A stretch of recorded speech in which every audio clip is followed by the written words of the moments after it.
everyone, and welcome to another episode of B2B Collab, where I interview guests who are leading their industry and who's here to share with us how they are partnering, collaborating with others, not only to promote their success, but the other's success as well. Today, I have an incredible guest. I am super excited to have her here. Her name is Mariya Yurukova. And she is going to share with us the secret strategies that she raises, as well as how she hires. Mariya, please, I want you to share with us who you are, who you serve, and how you're positively influencing others. Yeah, good morning. Thanks for having me, Delisa. So my name is Mariya, and I am the CEO of an organization called Charity Search Group, or CSG for short. And we support nonprofit organizations across the United States in helping them find talented leaders. And so I have the privilege of spending my days talking to people who are incredibly passionate about improving the human condition. And that can take very many different missions and very many different strategies. And I very much appreciate the fact that I can play a role in advancing the missions of so many great nonprofits that are looking to improve the communities we all live in. Yes, and what you're theing is not an easy feat. I think when people think nonprofit, they're thinking, oh, there's so much donations always flowing in. There's so many, like the positions are always filled. There's always someone that's there, but they don't see behind the scenes. They don't recognize that there's a structure and an organization and a process. And this is where you come in to make sure that the nonprofit is serving the community, serving the people that they're meant to serve, but they're doing it in a healthy way and in a way that is sustainable, essentially, because it's kind of like a business. Well, I mean, it certainly is complex and mature enough to be considered an industry, and it's actually one of the largest employers from an industry sector perspective. So there's a lot there that is like a business from that perspective, but it also has a whole bunch of complexities that go along with the way that nonprofits are funded and the way they operate and the demand on their services, which is ever increasing. But I think what I really appreciate that many people, when they think about nonprofits, they think about household names that they have heard of or they've seen on TV or they're familiar with because they see their commercials, etc. And that's a very small percentage of nonprofits. I think where the engine of the work when it comes to community impact happens is in the small and medium-sized nonprofits. And often those are not household names, and those are really organizations that are familiar to people that really need them. They're in a particular neighborhood, particular community, or a particular mission that they service.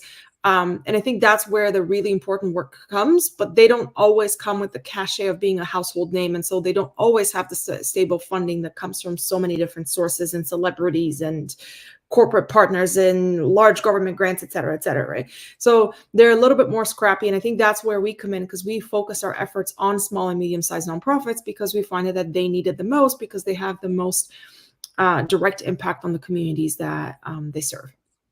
Okay. Yes. And it's a lot. It's a lot for the small, medium-sized businesses that are going through that, and they're doing it. They genuinely want to do it. I'm not saying the other bigger ones don't. They obviously do as well. And so that kind of led you into starting your business, which is the Charity Search Group. And I want to get into that a lot, and we're just going to get right into it. Share with us, when you started your business, why were you thinking recruitment? And why were you thinking recruitment? And then I'll ask the second question after that. Yeah, I mean, so I think it's important to know that before I got into recruitment in the nonprofit space, I spent 15 years as a nonprofit professional working in nonprofits. And then I also was fortunate enough to be able to be in a position of hiring and leading and managing large teams as well. And that was also always a part of the job that I really enjoyed. And so I got the opportunity to experience the recruitment side sort of as a contract type of side gig opportunity a few years earlier than that. And I really enjoyed that because it enabled me to be able to impact multiple different organizations all at the same time, as opposed to the one organization I was actually employed by.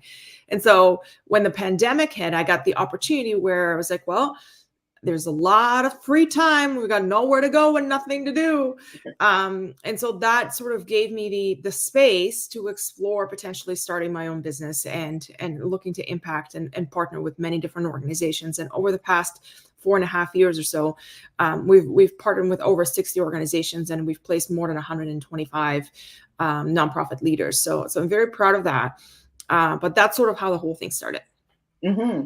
And it's a good start. You're coming with lots of experience. You're coming with a good, a strong, solid, good academic foundation as well, and an exceptional level of experience. Why did you turn recruitment into a strategy? Like, you don't just go through a regular process of, hi, we're hiring and let's just match and make it seem simple. Like when you go on your website or you're going through a process or anything, you're exceptionally intentional. You and your team, of course, you've trained them to be this way. You're intentional. You want to understand that they're not only coming with the academics, they're coming with this experience. And then you're also looking at their personality or their character before you can say, yes, we're going to align you with this one, or perhaps maybe this is not a good fit. Yeah, I mean, I think one of the misconceptions that is in the executive search or recruitment space is that all we do is just find people. And sure, I do that. I've done lots of that, but it's not just about finding people. It's about finding the right people and also matching and introducing people to the right kind of organization for them, and guiding them through the process to make sure that they are asking all the right questions before they join an organization. And so I think, especially when you're working in the nonprofit space where things can be difficult and you're dealing with sometimes you're dealing with missions and services that are really close to home for folks, you want to make sure that you give them an opportunity to understand what it was going to be like to live the mission on a day in, day out basis. Because if you're not really passionate about something, it's difficult to do that for any continued time just for the sake of having a job. I think that's really important. But I spend the majority of my time actually working with the leaders of nonprofits, whether that's boards of directors or CEOs, for example, in getting them to come to the conclusion of where is the organization today, where is it trying to go tomorrow, and what kind of leader do you need in order to get there. And so it's a lot of, I wouldn't call it soul searching, but I did earlier this week, I think there was a client of mine that said, I should start paying you rates as a therapist because I feel like I'm telling you all of our problems all the time. And I think that is my job, is to actually look under the hood and understand, hey, this is what this organization is experiencing and this is where it's trying to go. And like one of the favorite things that we like to do is when we're recruiting for an executive director, for example, the board will come to us with lots of checklists of, we want someone who's done X, Y, Z, and da, da, da, da, da. And it's a very long list of qualifications and things that they would like. And then we would go and survey the staff and ask them what they think their next leader should have. And it's amazing how eye-opening it is to be like, the board thinks X, but the staff is actually saying Y. Let's talk about it, so that before we're even hiring someone that will interact with the board once a month and interact with staff every day, we want to make sure that both parties or stakeholders in this case are on the same page. So that's where I actually spend the majority of my time, like the interviewing and finding candidates. Of course, we still do that, but that I think is, once you have a very clear idea of what you're looking for, it's a lot easier to do that part. Mm-hmm. Yes. And this is why they hire you, and, to help make the process easier, because that's a lot for anyone. I was in a meeting last night. Yes. And I had to give a presentation. And one of the questions that they were asking was, how do you not micromanage with your teams? And how do you not micromanage? And she's like, because I feel like I have to do that all the time. And I'm like, are you micromanaging? Are you being vigilant? Like what? So of course, drawing out all those questions, but she's asking that because this woman, she has a nonprofit, but she works with a lot of educators. And these educators are building their own schools, private schools, charter schools. And so they are in that process as well of hiring staff. And so because they've started out and it's personal to them and they've done all the work, now when it's time to hire, it it's hard. It's very hard. And I go ahead. mean, it so I worked with an organization many, many years ago as a fundraising consultant, actually. And it was interesting how everybody around the table agreed that they need to pay a web developer to build the website, I think, or some tool on it or Yeah. something like this. But when it came to finding someone to build out the fundraising campaign or hiring practices, oh, we can figure this out on our own. And I was like, it's no different. It's still a skill set and still requires the same amount of education and experience as building a website, even though it feels like it's not as technical, it actually is. But many times it's not seen that way. The hiring process can be very emotionally draining on both parties. And when it comes to small and medium-sized nonprofits, there's two reasons why this is exceptionally difficult for them. One you just mentioned, and that's folks who are doing hiring for the first time, because and I think that also goes in the business spaces. You can be good at anything, and you can be super passionate about the work that you do. But if you want to grow and if you want to run a business, at some point you have to be good and passionate about running a business and being in QuickBooks and like doing the stuff that's actually not what the business is. And that's a hard transition for many people. And it's part letting go and part having to trust somebody else. And that's very challenging for folks who like really have invested a lot of blood, sweat, and tears into their business or nonprofit or whatever the case is, right? So that's one aspect of it. The other part of this, which I see often, and this is sort of how I ended up in the sector, is because many times the hiring manager, their job is not to hire, their job is actually to do something. So whether they're fundraising for the organization, whether they're educators or whatever the case is. And so hiring is something they do off the side of their desk. And so what happens is when it's not the focus, when you don't give it the space and time, it's hard. You don't learn how to do it more effectively or more efficiently. It's more likely you're going to make a mistake, which makes you a little bit more traumatized about the whole experience. So then you're gun shy the next time around. And it creates a bit of an issue there. And we see this a lot with organizations that don't have a dedicated HR team or recruitment team. That's where they bring us in, is that we become an extension of their team so that their team can continue to fundraise or be the finance manager or whatever their job is. And all we are asking them to do is come in and interview people after we've already had all of these exploratory conversations and understood what they're looking for. Mm-hmm, mm-hmm. And that makes sense. What you're saying and the value of what you're doing. I know specifically you're looking at nonprofits, but there are other major corporations that do the same thing. Their HR team have like hiring agencies that they would send people to, either to fill a temporary position or a maternity leave, and then that extends into wherever else. Like, I'm speaking from experience. I was part of coming in through an agency into the last corporation that I worked at, and then from there, because I was filling in, then I got full time into it. So, and I found the process. This is why I could understand what you're doing. I found the process challenging because before, when you go in an interview, you could just have your personality and say, hi, yes, I did this, I did that, whatever. But when I'm coming through someone like you or someone on your team, they're asking all the hard questions, and you have to prove that you actually know what you're doing, and you have to prove like your communication skills. There's all these different ways you guys do that, and so I commend you. Thank you. I mean, this is like what inspired me to get into recruitment specifically for the nonprofits space was an experience I had when I was a nonprofit professional, and a recruiter contacted me about a job. And I guess the company that the organization had contracted was doing the recruitment for a whole bunch of different things and didn't actually know anything about the nonprofit space. And Mhm. so when I was asking questions around the job, there was a lot of sort of surface level communication that didn't actually make any sense. And I was like, we surely can do better than that. And so that's why when I hire people on my team, and myself included, we all come from the nonprofit space and we know what these organizations are doing because many of us have worked in them, have run them ourselves, are on the boards of organizations. And so when we talk to candidates, we can have that one level deeper conversation.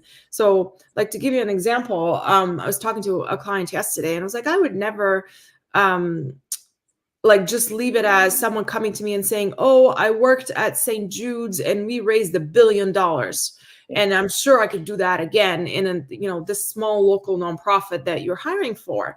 And you have to ask yourself the question, okay, but St. Jude's is like a household name and runs Mhm. commercials 24/7 on 7 different channels and has like partnerships with celebrities. Yeah. How is that going to be relevant and impactful to the local community center? And so it takes someone to know someone that those things are unrealistic, or to ask that double click question of, well, tell me how you would do that in a different context, right? Yeah. And this leads into my second question, Mm. building high performing teams. Um, what what are the elements that make them successful? And I know you touched on it when you were saying you're asking that deeper level question. Can you go in a bit more about that? Yeah, I mean, I think that so high performing teams, I think, have a few things in common from what I've seen for organizations that do that, and my own leadership experience. I think everybody enjoys being on a team where there's a lot of clarity around what you're doing and why you're doing it. And I think explaining the why, especially when it comes to a bit more junior staff, for example, is really important. And reinforcing this is how this little thing that you're doing today, it doesn't matter what it is going to impact the bigger picture of what we do, right? And I think reinforcing that and having mechanisms to like zoom out and have those conversations often is really important, because that keeps people motivated and keeps people grounded, and they understand why they do the work that they do. Because it's really difficult to connect like opening the mail, which seems like a menial task, with, oh, by the way, when you're opening the mail and you saw this really nice note that a donor wrote and you took it to the I don't know, development manager and asked him to thank this person personally, that's a very big deal. Right. And like connecting the dots, I think, is really important. I think strategy and sort of vision and communicating that and leadership, I think, is really important. But the other part about leaders that we often forget, and it's not something that we've been exposed to very much in the broader world out there, is vulnerability when it comes to leadership. And so we tend to think of leaders as know-it-all and having it all together. And I think every once in a while, as a leader coming in and saying, hey, this is happening, I have no idea what to do, I want to hear your thoughts, and like giving people space to express opinions about these things, I think, is really important. And I think often leaders think that that's going to be perceived as a weakness, and that's actually a superpower. I Mhm. think that's another piece to that. And then the third one is, you have to give people the freedom to show up the way they want to show up and the way that works for them, and meet them where they are. I think we spend so much time trying to force folks to conform to whatever our idea of productivity, whatever our idea of professionalism is, or how we go about work, that we tend to like sort of clip people's wings a little bit too much. Mhm. So I think it's important to give people an opportunity to come as they are and contribute things that they're passionate about, and sort of feed the fire in their belly, whatever that is, right? Yeah.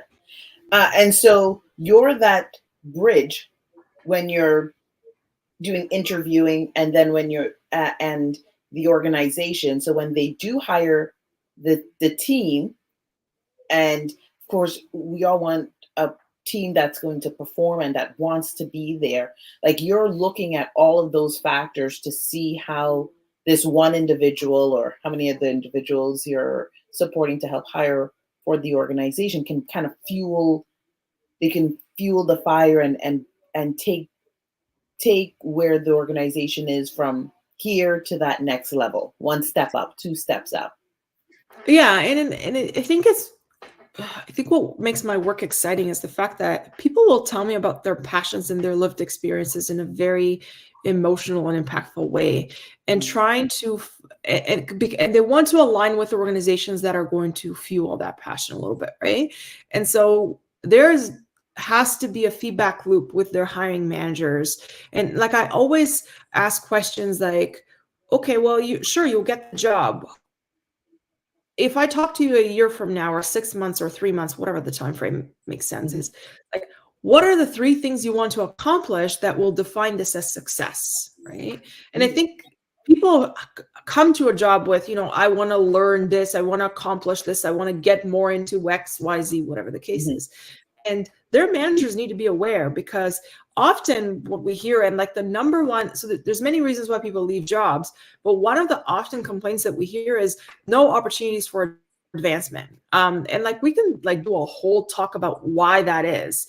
But one of the reasons why that is because there's this whole, oh, my boss should support me in my growth and come up with the plan. I also don't really know how I want to grow, and I never have these conversations with my boss, or I have them once a year in a very tense meeting. That's not helpful. And so for us, it's more about when we bring someone in and we advise on the onboarding plan, we talk about why this person wants this job and what 20% growth they're hoping to achieve, so that hopefully they can utilize the 70-80% of skills that they come with, and they can be given the opportunity to develop a little bit more. And so one tip I always give to job seekers is, when you're negotiating your offer, everybody focuses on the salary, focus on professional development. Like, get it in your offer that you will be allowed to go to a conference or sign up for a course or get an executive coach, whatever that professional development that's meaningful to you. Make sure that it's something that the organization can commit to ahead of time, because that is on everybody's radar, that is of importance to you. Yeah. And I'm really grateful for you for bringing up that level of ROI, that return of investment, because like for the person that's hiring, because people are looking at, oh, well, if I'm going in to do X, I'm getting this financial reward, which is the Y. But here it is with my ROI. Yes, I'm going to get the Y, the money, but I want an additional ROI. I want my bonus to be a conference. I want my bonus to be a course at Yale or something. I want my bonus to be the professional development piece. That's that piece. Not many people are willing to negotiate unless they are thinking strategically. They're thinking ahead about where they're going, what they want to accomplish in that 1 to, let's say, 3 to 5 year period. And so asking those questions make a lot of sense. I never thought of it that way. I always thought they want to know, like, that a lot of companies would, or even nonprofits, they would just want to hear, well, I'm still going to be here, right? So a lot of people, their automatic response would be, well, I'll still be here doing my work and giving you 100%. Well, I think it's I did a podcast that I think it's going to come out in a couple of weeks, where we talked about a lot about retention. And I think retention starts at hiring. Like, if you hire someone and you don't have a plan as to what you're going to do with them a year from now, they will want to leave you. I think, I mean, not all the time, of course. Yeah. But I think naturally we thrive as humans when we're challenged and when we're learning. And we've spent so much of our formative years learning, if you think about schooling. That, that's the part that really keeps us grounded and sort of keeps us growing. And so you have to figure out how you're going to do that with people and map it out for them when they're in the job, so that when the going gets tough and they're having a stressful day, or they're, that's when you give them an opportunity. Like I was even talking to one of my staff people when she was like, hey, I'm having a really hard time. This is very emotionally draining to me. I was like, well, you have to give yourself some grace, because 6 months ago, this is not even something that you were doing, but you said you wanted to learn, you wanted to lean into it, and growth is hard and uncomfortable. And so it's okay that you are having a hard time today, because you're growing and you're given those opportunities. Now, can we pull them back? Can we support you? Definitely, of course. But it's okay for that time for it to be uncomfortable, because on the other end of it, you will thrive. And I gave her an example of a similar conversation we had a year earlier about a different growth opportunity. And she was like, oh my God, I can walk and chew gum at the same time with this like easily now. And that's the really important conversations to have with people. But in your mind, you have to be focused on how you are developing and investing in people, because that old equation of, oh, you clock in 9 to 5 and we give you a paycheck once a month or every other week or whatever the cadence is, that is not good enough for people anymore. And particularly not good enough for young professionals. I think if you're in a space where you're hiring folks who are in early stages of their career, their learning curve is a lot steeper. They can do this and pick up things a lot faster. So they get, I wouldn't say bored, but they're no longer challenged 6-9 months into the job. And they need that reinforcement that they're going to continue to grow in learning in order to stay in the job. 100%. 100%. Can you please share with us some proven fundraising tactics or strategies that you've used? Because we're talking about all things nonprofit, and I'm pretty sure one of the things is always like, how are we going to raise funds? I mean, that's a how much time do we have left again? So I think here's what I would say. If you're not a professional fundraiser, so if you sit on a board, or if you're a volunteer for an organization, or if you're just sitting around a dinner table and talking about raising money, the first 3 things that come to mind are probably not how money is raised. And so I say this because when I was a fundraiser, we used to have a bingo sheet where we would go to meet with volunteers or board members or just people generally not in the fundraising space.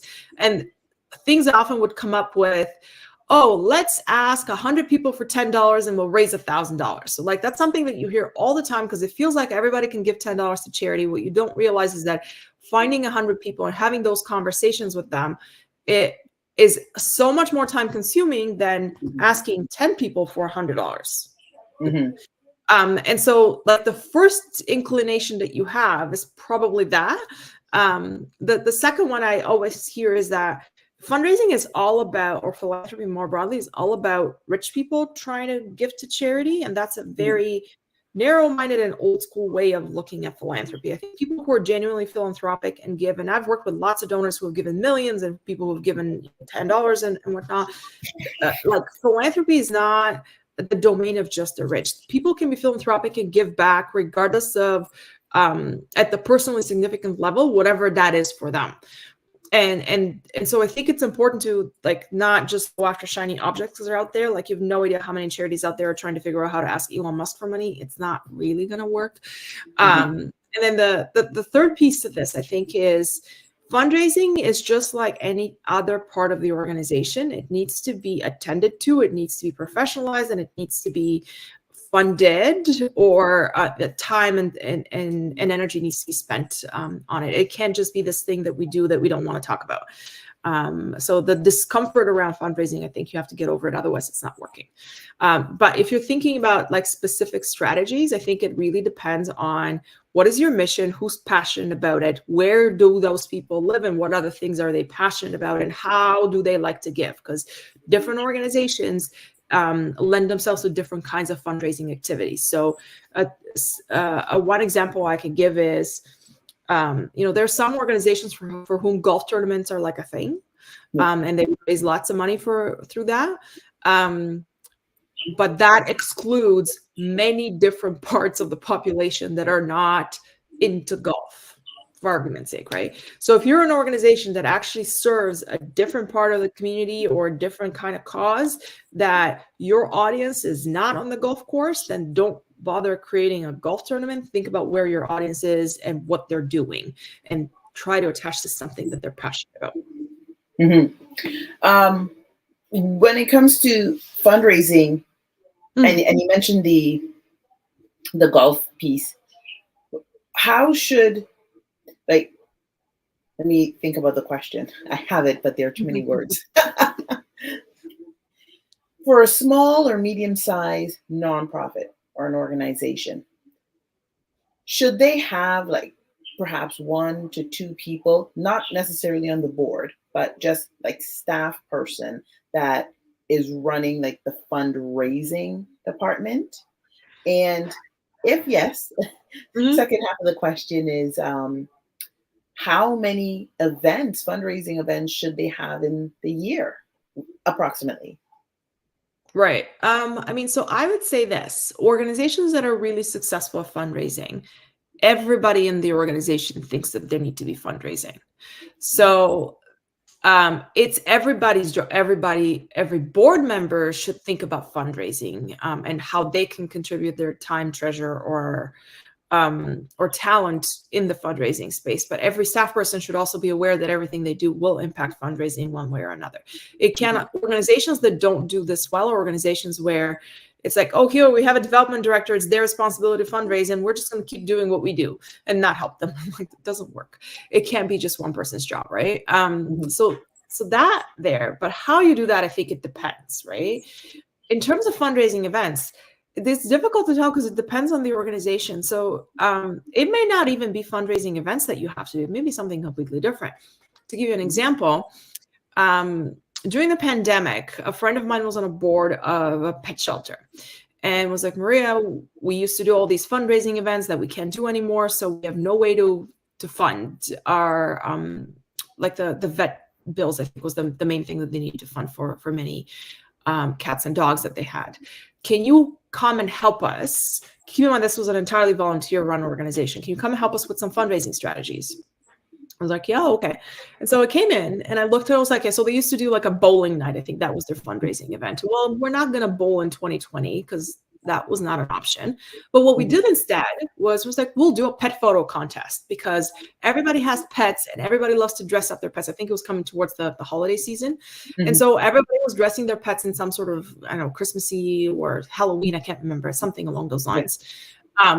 And so the idea there was that you would get to look at photos, cute photos of cats and dogs in costumes, and you got to vote with your dollars. And so every pet, I think there was like 3 prizes and whatnot. But we raised 3 times more money than the bowling night would have, and nobody had to go anywhere. It was a completely different fundraising idea. So I think sometimes it depends on the needs of the organization. There are and that's I think the hard thing about fundraising is that everybody wants money now, right? But the strategies that get you a lot of money and are very impactful actually take a long time to develop. So thinking about things like large grants or just foundation grants in general, or government grants or major gifts, that's the stuff that takes a really long time. And so sometimes you have stamina to have to keep doing it, even though you know the results is going to come in 2 years. And most of us can hardly believe that you have to do something for 2 years without seeing a result like a lot sooner. The stuff that everybody's comfortable with is things like galas and events and fundraising this and fundraising that, which is great. They're very labor intensive. So the only way to make them successful is if you have a lot of volunteers that are supporting you, or if you have a lot of corporate sponsors or sponsors in general, they're going to fund the operations of that event so that everything that you bring the night of the event is actually your fundraising goal. And that becomes really difficult. Like I was reading a post by someone who had done ROI analysis on a gala, and they looked at, our gala raised $40,000. So on the surface, it looked like it was a successful event because they spent X, they raised $40,000 more. Then when they looked at the amount of time that staff had dedicated to creating and running the event, they actually lost money. And so it was an interesting way to look at events. That's not the case with all events, by the way. I have lots of clients who have very successful events that raise lots of dollars. They plan about 6 months for them. So the question, I think, is depends. What I would say about fundraising is whatever you think about how often you need to be asking people for money. It's a simple thing. And you're like, I don't know if we should do another campaign. Do another campaign. Like if you get into that little level of discomfort, that's where growth is. And so do one more, whatever that thing is that you want. One more, yeah.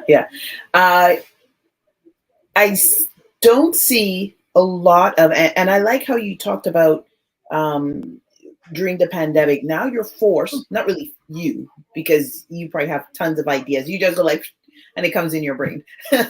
You look up and you get an idea, right?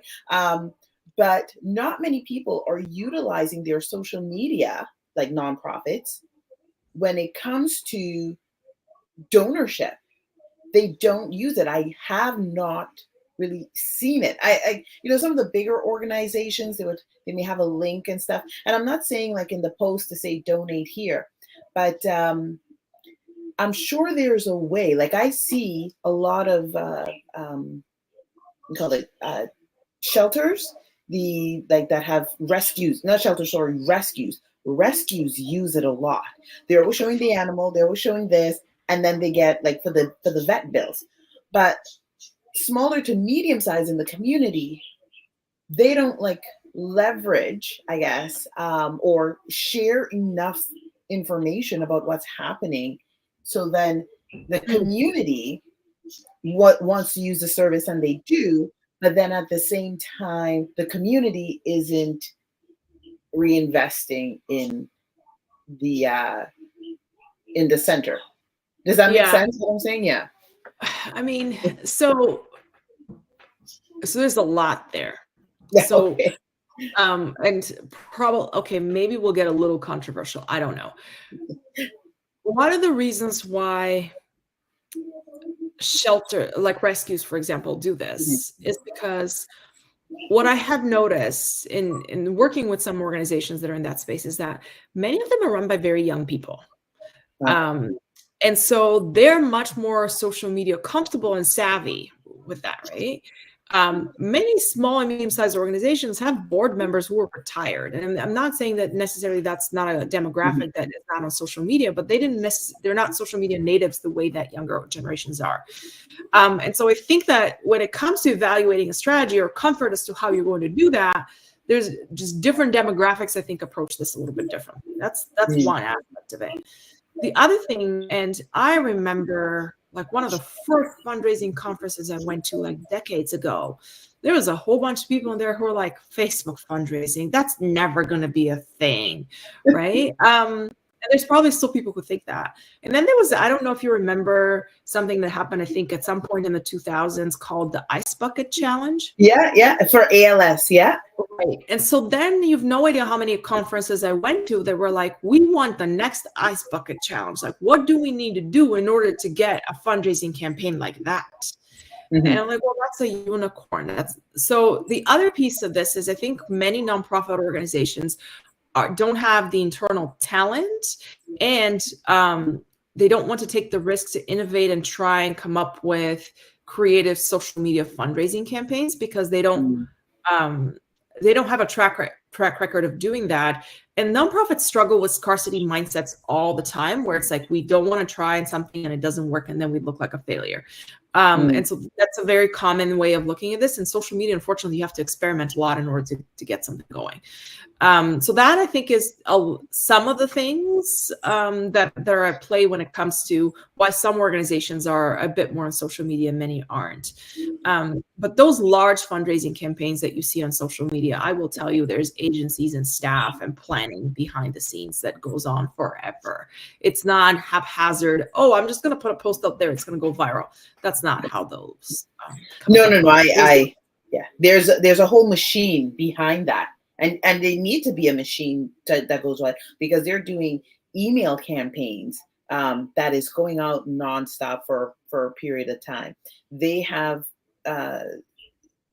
media campaign.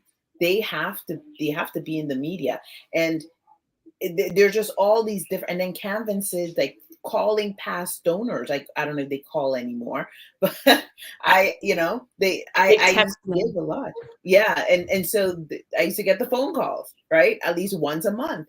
I know you give every month, but we have a special that's happening, or maybe around Christmas time they have that campaign where they send. If anyone knows, I don't know if World Vision is still around, but they used to send that envelope where you catalogs. The catalog. Yes, and like all of these different things. So it is a machine.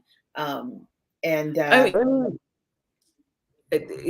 in mind, like one statistic that may be interesting is the fact that a good 40 to 50% of charities raise the majority of their dollars in the last 3 months of the year. Oh, I didn't know that. Now, I would say if you're an organization that's focused on a community that's not necessarily rooted in Christian values, there's probably a holiday somewhere out there that tends to ramp up fundraising. Like I'm thinking of Ramadan and Zakat giving, for example. Yeah. But anyway, it's usually the majority fundraising culminates in a very short period of time. The rest of the year is all planning to ramp up for that. So that's interesting. But I often wonder who's training whom. Is it that the donors want to give around that time of the year, or is it that the charities keep asking around that time of the year? So it's interesting to look at it. It's sort of like who's actually leading this. But there's many. I think you don't have to. So there's a lot of method to some of the madness that goes on. But I think as a donor, or if you are interested in impacting a nonprofit, it doesn't have to be complicated.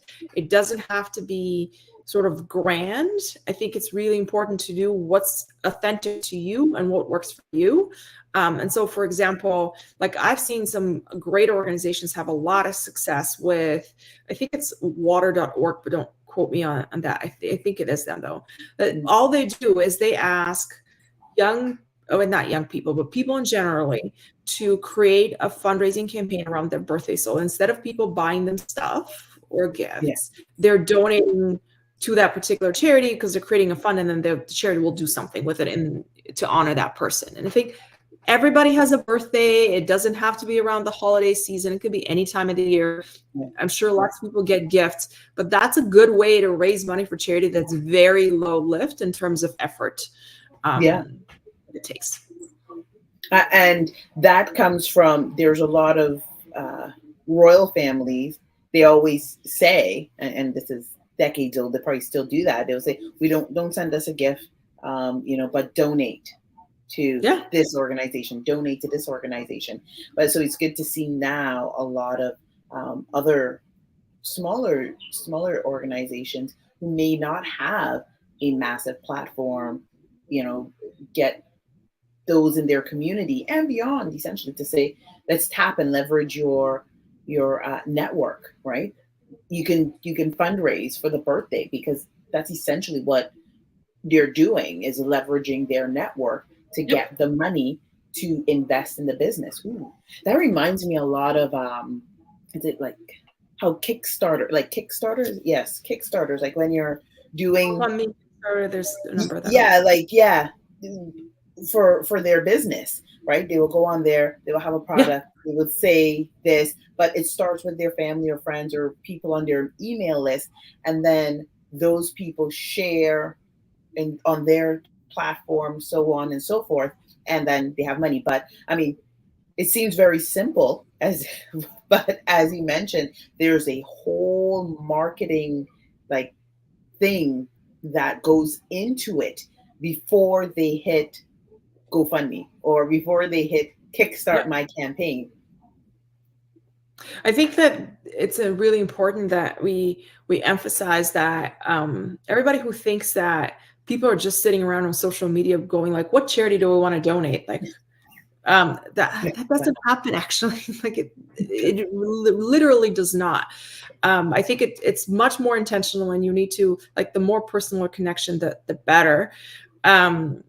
And the one story about an impactful fundraising campaign that I saw at that same pet shelter was a 7-year-old who, her name I think was Ruby, who had all summer long, she came up with these popsicles for dogs. And so she would make these popsicles at home. I have no idea what ingredients go into a popsicle for a dog, but in the summer, she would go to the dog park and have these popsicles and sell them for $2. And I think she had raised $720 all summer long. And then she gave it to the pet shelter so that she could fund the surgery for a dog that I think needed hip surgery or something like this. And this was really meaningful for her. But here's a 7-year-old who figured out a way to do something that excited her and got out the house, went to the dog park, talk to strangers. Think about all the skills that go into having to do that for a 7-year-old. And that was the impactful way that she wanted to contribute. So everybody can figure out a way to do that. And again, it doesn't have to be complicated, and it can be authentic to you.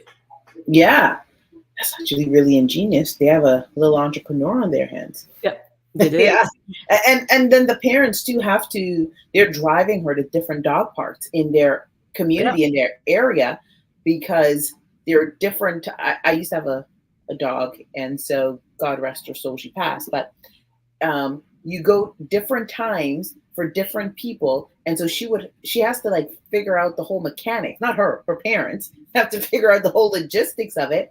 And then making sure that who are we encountering? Did you buy before? And now she'll get repeat customers because it isn't just coming to the dog park. Maybe people might order some stuff and all of these other, anyways, I'm getting ahead of myself.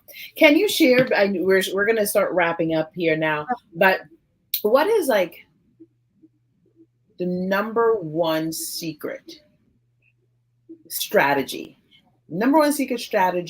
that you've used consistently that helped you raise over $20 million? Asking people to give. I think, I mean, it's not really a secret. It's so simple. I mean, you would be amazed by the amount of people that dance around the issue of actually sitting in front of someone and saying, I have this great project. This organization really needs your support. We want to ask you to consider funding this organization with a generous gift of $5,000, whatever the number is, right? Mm-hmm. You will hear no, but you have no idea how often you will hear, thank you for asking me. And I think this is the mind-blowing thing, that when it happens the first time, you're really taken aback. And I've asked many people for lots of money. Like $20 million doesn't come from one person, it comes from thousands, right? And so I've done that multiple times, and you get to a level of comfort. But it really is important that at some point you got to ask people. And that's where even like that 7-year-old, it wasn't about the popsicles, it wasn't about the dog park, it was about the fact that she had to walk up to a stranger and be like, do you want to give me $2? And here's a popsicle in return for your dog. But that's, I think, is the really important part, is that humans are driven to help. And I think innately we are good and we want to support the communities, but we also need to feel called upon to help. And that's the part that we don't often do enough of, I think. Mm-hmm. Such a simple answer, but so hard for so many of us. It's uncomfortable. I get it. Yeah. And trust me, I do it professionally. It's still uncomfortable. So it's okay to sometimes be uncomfortable. But yeah, that's what I would say, is like, just ask people. Just ask people and they will give. Thank you, Lucille, for saying absolutely inspiring. Thanks for sharing, Mariya.